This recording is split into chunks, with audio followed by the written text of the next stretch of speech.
Okay, good morning and welcome to our live webinar today. This webinar is for the Senior Projects Officer role, which we currently have advertised. This webinar has been set up as a Teams event, so participants can come along anonymously. The session is also being recorded so that we can pop it on our website afterwards. So for anyone that you know is unable to attend today, please pass that on. The webinar has a Q&A feature, so throughout the webinar, please do send us questions and we'll pick them up at appropriate points of the webinar. Just to introduce ourselves, my name's Jenny and I'm part of the OEP recruitment team. Also with us today, we have Andy Lester, Natalie Prosser and John Pound. Would you like to do a quick introduction? If John can flip the slides quick enough for me. Natalie. Thank you very much, John. Hello, thanks everyone for coming along today. My name's Natalie Prosser and I am the CEO of the OEP. Thank you. Andy. Hi everybody, thank you for joining us. My name's Andy Lester, I'm Head of Strategy and Planning at the OEP and and I'm also responsible for our approach to programme management, and so this role falls within my team. Thank you. And me, I'm the HR manager for the OEP and I'm driving the slides today. Okay, lovely, thank you very much. So just a quick look through the agenda. We are going to first have a little look at the role and the functions of the OEP, and we're going to hear from Andy, who's going to tell us a bit about the team and the role that we've got advertised. Sorry, first off, we've got Natalie, who's going to tell us a bit about the OEP and do a welcome. Sorry, Natalie. We're then going to pass over, after hearing from Andy, to myself. I'm going to tell you a little bit about the application process and working for us and the terms and conditions. As I said throughout, we are going to be answering any questions that you submit, so please put them through. We'll pick them up at appropriate points. And one final very, very important point to make is that this webinar is not a substitute for the full job description.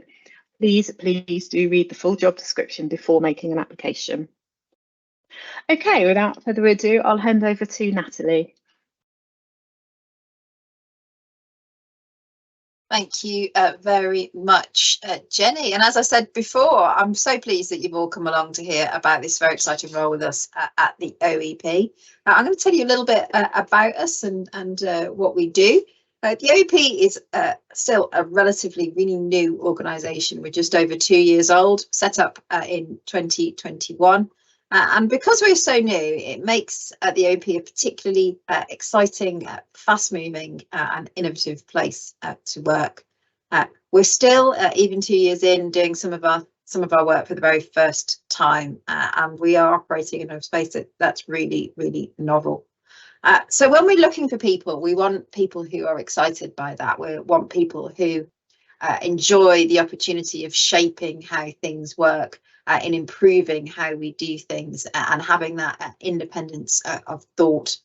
We want people who can bring new insights and new perspectives and in doing that make their mark on how the OEP operates to deliver the future of environmental governance in England. And what that really means, environmental governance, it's about how we organise ourselves in government to achieve some really ambitious and very important targets and goals for protecting and improving the environment.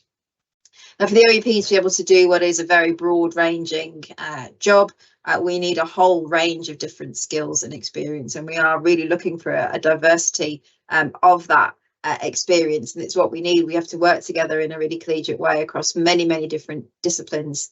And we also want people who are committed to and inspired by protecting and improving the environment.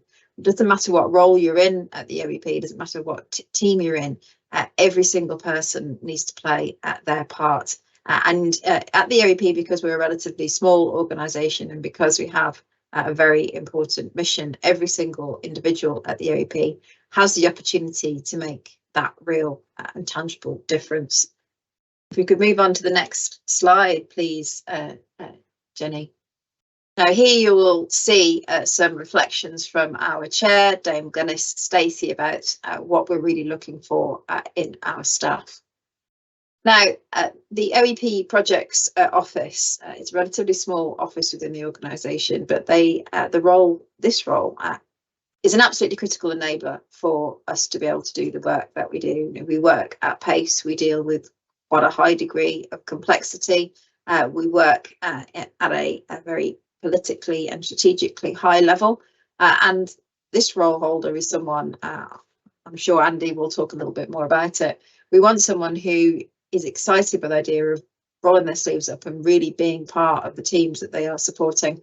Now, that might be lawyers, it might be scientists, it might be analysts, or it might be all of those different professions working together. It's not a back office function. You know, it's not someone to sit on the sidelines. This role is one where you are fundamentally part of a team. And since we've created our project office, we have seen the absolutely enormous value that focus and discipline brings to how good our work is. So if you are coming to this from a projects background and you also want to make a real difference to environmental protection, then this is the absolutely perfect opportunity to do exactly that. I also hope that the OEP is a really excellent place to work. We work really hard to support our staff. We work really hard to make sure everyone has a voice. And it's my personal ambition to make this the very best place to work that any of our staff have ever worked in. And I am personally committed to that as my own personal vision. So you probably heard far too much from me. I bet you're far more interested in the specifics of what this role is about, and the team here today will take you through all of that. Please do ask plenty of questions. We're here to answer them so that you can learn as much as you can about us as an organisation to see if you would want to be a permanent part of our staff. So that's it from me, John, Jenny, Andy. I'm going to hand back to you. And once again, thank you for coming along and hearing about this role and the OEP. Okay, we'll hand straight over to Andy for now, please. So thank you, and thank you, Natalie, for telling us your perspective on us and the role, and I hope that's as inspiring for you as it was for me. So a little bit about us. We are a small non-departmental public body. That's government jargon, but essentially it means we're a part of the system of government.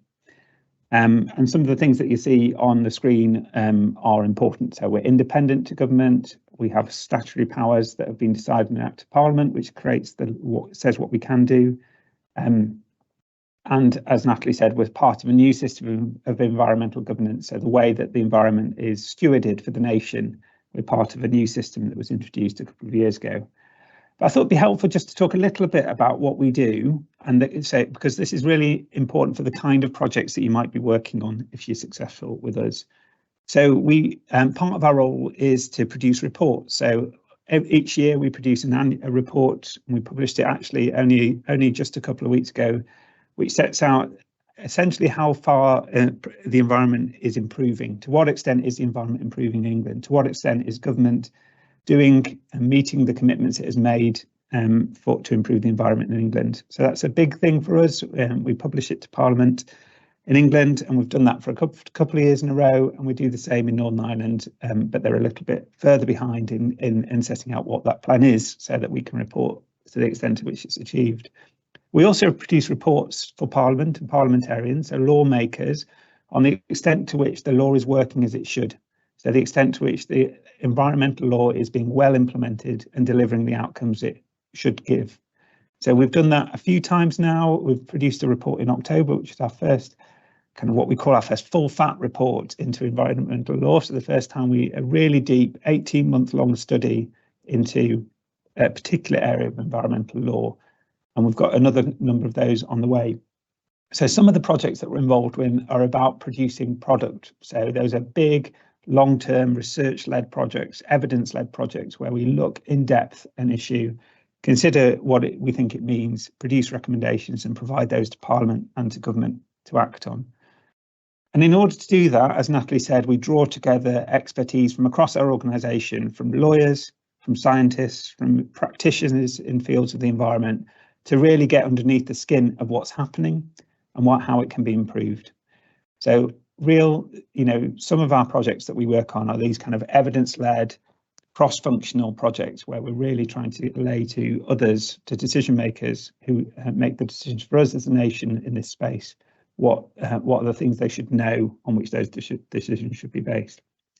On top of that, we have functions to give advice. So one of the things we can do is advise government if it's proposing to change the law. And again, we would always do that on an evidence-based way, drawing from across our own expertise and indeed the expertise of others. So working with people who have specific expertise outside of our organisation, such as academics, practitioners, the public, in fact, through surveys and calls for evidence and the like, to inform our work. So we can also advise. And we also have enforcement functions. So one of the things we can do, or we must do, is when the public can complain to us where it thinks environmental law has not been complied with by a public authority, we can investigate those, and where we need to, we can take steps through some powers that are given to us in this Act that's on the screen to encourage and hold government to account, or public authorities to account for complying with the law. So the projects you might be involved in could be any or all of those things. And there could also be other things too, such as things that, things about us, corporate projects that you might expect. But as Natalie said, this is really a core part of our front-facing regulatory and oversight functions. And the work you do will be, may well be put before parliamentarians and referred to in parliamentary debate, or go direct to ministers and government to act on. So it's a real opportunity to make a difference. And then, do you want to move on, John? In terms of this role and my team, so my team sits, well, I would say this, wouldn't I, but it sits right at the heart of the OEP, and it's central to everything the OEP does. When we talk in my team about what we're here for, we say that we're here to make the organisation hum. So the organisation of the OEP is a big machine that has many parts. Well, it's a small machine, there's only 70 of us, but it's a machine that has many parts, and those parts need to work together really well if we're going to achieve everything we can. And all the things my team does, it's about making the organisation line up well so that the outcomes are delivered and we have the impact we should. So that's about making sure our work is well planned, is in line with the strategy that we help the organisation to set, is well governed, is well planned in its delivery, and the risks, assumptions, dependencies of that are known, and that the organisation is transparent to itself so that we can see what's going on and take good decisions accordingly. And that's our executive and our board. And we also provide the kind of private office function for this business, for the business too. So we look after our chief exec chair, our board members, and our executive directors day to day. So that's the wider team. And this role is really important in that team. It's a really important role for the organisation. In terms of what it really is, it has two parts really. This role is and will define what doing projects well means for us. So how we do projects around here is one of the things that this role is responsible for. We've done some great work. We've got a really good foundation, and this role will help us to continue to do that and build on it. But defining how we do projects well. The other thing this role does is work with others across the organisation to make projects happen. And that does that in a variety of ways. Some of that's advisory, and some of that's really getting in and getting stuck in and making things happen. And we're going to look next, I think, at some of the ways we do that. But in terms of at its core, this role is about helping us as an organisation do projects well. So in terms of this, sorry, just before we move on, we've got a question that's come in actually, and it says, if required, do we have jurisdiction to change aspects of environmental law? Well, the answer to that is no. It's not. So in the world in which we live, politicians rightly decide the law. So laws are made by Parliament, or in England, and the Assembly in Northern Ireland, and it's rightly for them to do that. What we do as an organisation is to ensure our role is to help them do that as best they can. And we do that by providing advice, as I said, when they are proposing changes to law, and we can provide advice. We also do that by explaining how the law is working through these deep evidence-led studies of what's happening in practice, so that lawmakers have all the best evidence they could wish to have at their disposal as they're changing, as they're making decisions to the law. But the decisions they make are theirs. Parliaments make the law. And I think that's we're all pleased that we live in a world where that's true, I guess, when we think about it. So yeah, okay, a little bit about this role, and I guess there's a couple of things I wanted to draw out here. One of them is how this role is a bit different to a conventional project manager role. So, you know, so I want to talk about what the role is. I'll talk a little bit also about what the role isn't, because it's really important for me that you know the kind of world you'd be working in, and that appeals to you and matches your skill set. So, you'll be working in the projects. This role has two parts, really. One of it is about the overall framework which we run projects, and providing advice to all our teams to help them do projects well. The other part of this role is on the ground delivering projects as part of a project team. In that second part of the role, really, the key point here is that you'll be working alongside a project lead who in the organisation. So that will be a lawyer or a scientist or somebody who's got experience in improving the environment on the ground. To be working with a project lead and a wider team of people from across the organisation to help deliver projects. And your role in that is to help themselves deliver on time, to budget, to scope, you know, all the good things about good project management disciplines that you'll all be familiar with, helping the teams do that well. So you'll always be working in a team of others. So where that's a bit different to some project management roles, often project management roles involves working with a wide range of people. I'm sure you'll be all familiar with that. But, you know, you're never in the lead on your own in this role, because that's not the way we work. In order to do our job well, we need to draw the expertise from across the organisation. So you'll always be working with others. And in some of the projects we run, there'll be a team of people that you won't be involved in all the time, but your job will be to guide them, help them, and help them at particular points of the project lifecycle when they might need more help. So that might be on planning, on mobilisation, on lessons learned, for example.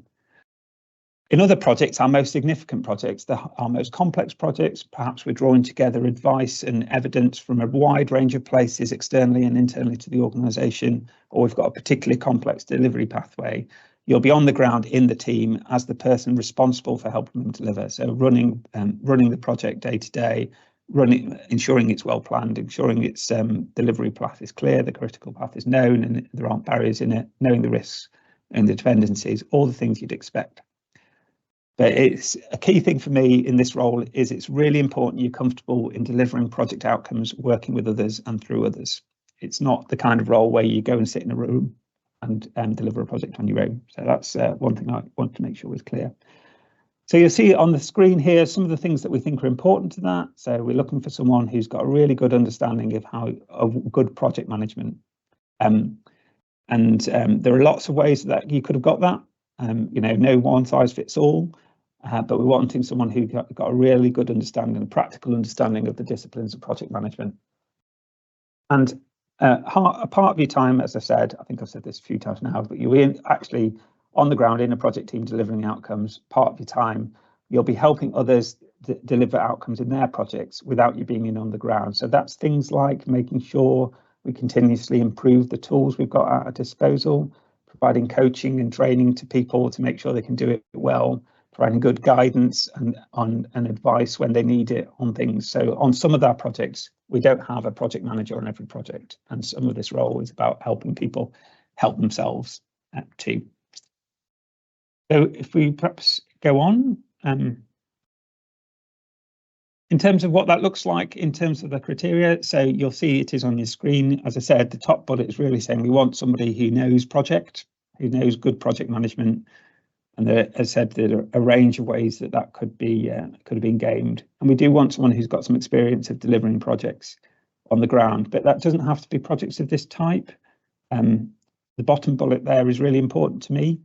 So one of the things that you need to be able to do in this role, because you'll be working with experts in, you know, a particular area of law or a particular scientific discipline, you're never going to know as much, nor do you need to, and should you, but you need to know, you need to be curious. You need to be able to keep up with the project, be able to play your part by understanding enough. So it's really important, I think, with this role that you're interested and that you're curious, and you can work with teams of people who will always know more about this subject matter expertise than you, and you can help them bring the best out of themselves towards the outcome that we're aiming for. The other thing that's really important in this role is that probably two up from the bottom, that kind of strong ability to work well with others and some experience of delivering outcomes through others. For example, working in virtual teams or multidisciplinary teams, a wide range of people to deliver a project outcome. That's a really key skill set, this role. And perhaps if we keep going. Am I doing this, or are this over to you? We're over to me now. So if I can just make a closing report then. So I think this is a great job. The work's really interesting. It really matters. It has a legacy. Everything that we produce as an organisation goes to Parliament, the Assembly of Northern Ireland, to ministers, or to the officials that advise ministers. It is an opportunity to make a difference. You're working with some really interesting people on some really interesting stuff. And if you've got experience and expertise in good programme and project management disciplines, then I hope this might be one that would float your boat and would enthuse you to apply and come and work with us. Thanks, Jenny. No problem. Thank you, Andy. We've actually just got a question in. Are training materials available to improve my knowledge of environmental science, policy and law? I certainly know that we have a training directory. We do have a lot of training materials available, and learning and development is something we're very strong on. Quite a lot of our teams do run their own training sessions as well as us having links with outside organisations to help us keep up to date with all of these areas. Andy or John, is there anything you'd like to add to that?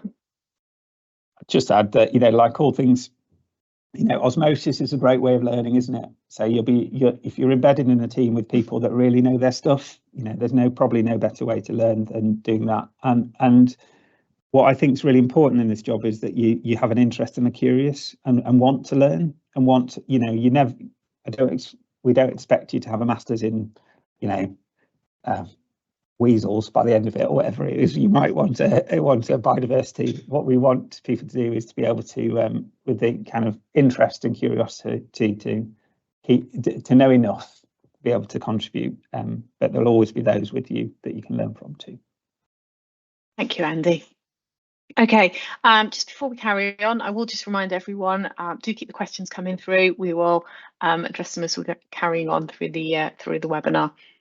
Okay, so on to the actual application. So for this role, you've been asked to complete a CV which details your work history and qualifications, a 250-word behaviour statement on the lead behaviour, which is working together, and a 750-word statement of suitability detailing how you meet the essential skills and experience criteria. So what happens is you will apply. Shortly after the closing date, your applications will be sifted. And if you are successful at SIFT, you will receive an invitation to interview. Unfortunately, we are not able to provide feedback if you're not successful at SIFT stage. And for this role, interviews are going to be held online because it's been advertised across Worcester and Northern Ireland. Okay, can we move to the next slide, please, John? Oh, sorry, I have missed a bit out there, haven't I? I have said you may well be asked to provide a presentation or additional exercise at interview, but if that is requested, you'll have plenty of notice in which to prepare that. Okay, sorry for missing that bit. Okay, so this role is going to be based in Worcester or Northern Ireland. The locational requirements are, and office attendance requirements are in the job application form, but in a nutshell, if you are GB based, you will be contracted to the Worcester office, and our expectations are about 40% attendance every week. And if you are based in Northern Ireland, we don't have an office in Northern Ireland. We do have a touchdown space, which our Northern Ireland colleagues drop in and out of. So if you're Northern Ireland, you will be a home worker, contracted home worker. If you are an internal candidate, you retain the right to your current contractual location unless GP restrictions apply. And as a general rule, home working contracts won't be issued for GB-based staff. Okay, just to look at the salary and some benefits. The starting salary for this grade, the Senior Executive Officer, is £38,173. Although we are public servants, we're still eligible for the Civil Service pension scheme, which is a very generous scheme. So you can expect to pay about 27.9% employer contributions and 5% roughly 5.5% employee contributions. It's a big benefit of working or having being able to be part of the civil service pension. In terms of annual leave, there's 25 days, you'll start on 25 days, which rises a day a year across 5 years till you hit 30. These are just a few of the benefits of working for the OEP, but for a full list of benefits, please do have a look at the job advert because there's quite a lot of detail in there. If there's anything you want to know specifically as well, please do email in and we will certainly get back to you and let you know. Okay, so just looking at the time frame, the application deadline for this role is the 11th of February. We are hoping to commence a SIF shortly afterwards, so that will happen from the 12th. Interviews will be roughly around the 19th of February and then offers expected around mid-February. I would just like to say that these dates are indicative and may be subject to change. Quite a lot depends on how many applications we get and how long the SIF takes and how many people we interview. So they're indicative dates only. Okay. I've just got now a few applications. Oh, sorry, John, next slide. Thank you. Application tips, hints and tips. Okay, so personal statement, you've got 750 words, so you've got plenty of space to demonstrate how you meet personal specification for this role. Do really have a look at the job description, really focus on those essential skills and experience criteria in the person specification. We want you to show us, to provide us with examples of how you meet that specification, how you meet that criteria. Don't just make claims, actually provide some working examples of how you've done that. In terms of the behaviour and the behaviour statement, you've got one behaviour statement on working together at the interview and then, at the application stage, and then you'll have, I believe it's four behaviour questions at interview. Do read the Civil Service Success Profiles document. There is a link in the job advert. It will give you, if you have a look at the behaviour for the grade you're looking at, and it will give you a criteria. It will tell you what we're looking for within that behaviour. For your behaviours, provide specific examples. And a good way to do this is to use and to structure your behaviour answers, both written and verbally, is to use the STAR format: situation, task, action, result. There's also another one called CAR, context, action, result. Both very similar, but they allow you to structure your examples to ensure that you're getting everything across that you need to. In your examples, we want to know about you. We want to know about what you did and how you did it. So try to use I in your language, not we. I know it's very hard to focus on the I, and very often it's so easy to drift into the we because we all work as part of teams. But we want to know what you did and what your actions were. So think about your examples and use the word I. And I think the final big hint really is have a look at Google. There is so much information out there about how to do behaviour style or competency-based interviewing. Do your research. It's invaluable, and it will really help you put forward the best application that you can for this role, which is what we want for you. Okay, I don't think we've had any more questions in, but that kind of brings us towards the end of the webinar. So if you have any more questions, please do pop them in the chat. We'll give a couple of minutes just to let people think of things, because I know it's quite a lot of information in one go. So anything anyone else would like to add in the meantime before we wrap up? No? Okay. So as I say, the closing date is February the 11th. If you think of a question after or something that you want to know, having attended the webinar and read the job description, if there's anything that you would like to know at a later date, please do email in at I think the email on the last page, recruitment@theoep.org.uk. Oh, I've just noticed, sorry, the last slide hasn't got the right closing date on, so don't go to the last slide. We'll put the email address in the chat. We have got a question. Okay.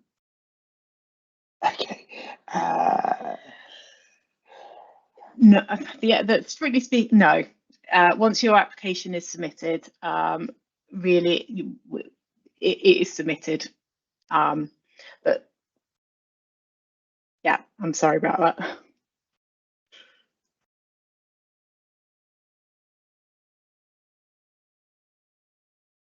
Okay. I'm just going to pop the email address in the Oh, okay. Thanks, John. chat Q&A.